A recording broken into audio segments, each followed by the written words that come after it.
गर्भवती महिलाओं में क्या होता है, पेशाब की थैली होती है और उसी के पीछे गर्भाशय होता है, यूट्रस जिसको कहते हैं। तो पेशाब की थैली के पीछे गर्भाशय होता है और गर्भाशय जो है जब प्रेगनेंसी होती है तो धीरे धीरे बढ़ना शुरू करता है। जब बढ़ना शुरू करता है तो 3 महीने के बाद 12 वीक्स के बाद पता लगने लगता है कि गर्भाशय का साइज अच्छा खासा हो गया और फिर 6 महीना 9 महीना में तो काफ़ी बड़ा हो जाता है। अब पेशाब की थैली के ही पीछे है और पेशाब की थैली में दोनों गुर्दे से ट्यूब आ रहा है।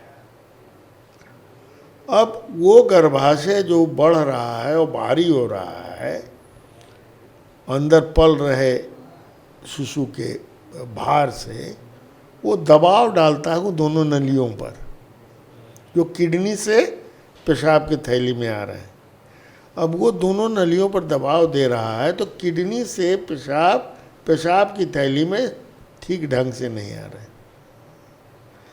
और दूसरा है कि अच्छा जब नहीं आ रहा है तो उधर से चल दिया इन्फेक्शन, नीचे से इन्फेक्शन चला, मैंने बताया क्यों, और ऊपर से दबाव पड़ा हुआ है इस पर, पूरा ठीक से निकलने का नहीं है पेशाब दोनों किडनी से।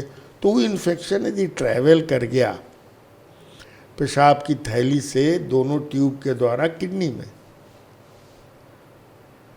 तो किडनी में वो गंदा पेशाब जैसे ही गया,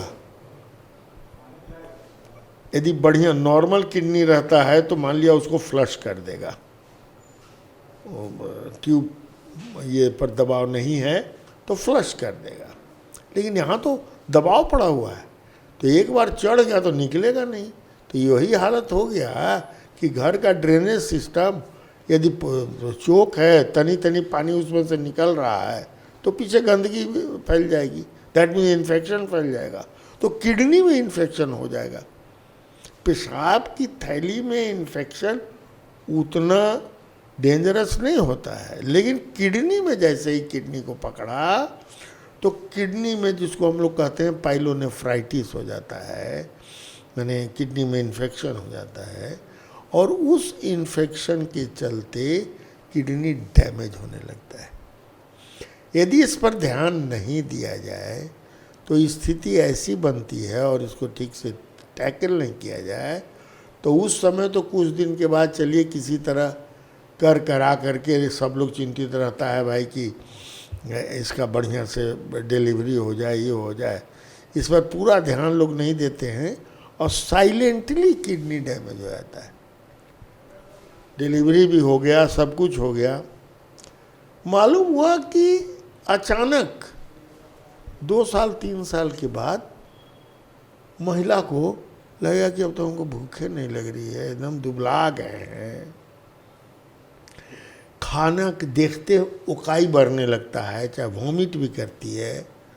लोग कहते काहे से कर रही है, बहुत से दूसरे कारण सोचते हैं, लेकिन ये ध्यान नहीं रहता है कि इसका यूरिनरी ट्रैक्ट इन्फेक्शन जो था प्रेगनेंसी के टाइम में उसको नेग्लेक्ट किया गया, ठीक से इलाज नहीं किया गया, जिसके चलते उसका किडनी डैमेज हो गया और वो डैमेज किडनी धीरे धीरे ज़्यादा उसका डैमेज बढ़ता गया।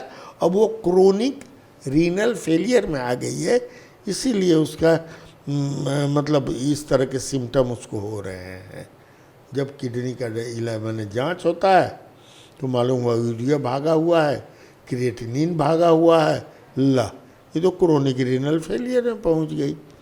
अब बुझिए, अब ये बीमारी प्रोग्रेसिव है, पीछे बैक नहीं जा सकते। अब यदि प्रेगनेंसी के टाइम में ये ध्यान दिए रहते कि यूरिनरी ट्रैक्ट इन्फेक्शन किसी भी महिला को हुआ है और उसका प्रॉपर इलाज उसी समय करा लेते तो ये स्थिति नहीं आती। अब तो क्रोनिक रीनल फेलियर में चला गया, अब तो उनको उसी तरह का इलाज शुरू होगा, डायलिसिस किया जाएगा, बाद में उनको किडनी ट्रांसप्लांटेशन की ज़रूरत पड़ सकती है। तो समझ गया, एक छोटी सी भूल प्रेगनेंसी में कितना बड़ा गड़बड़ कर सकती है।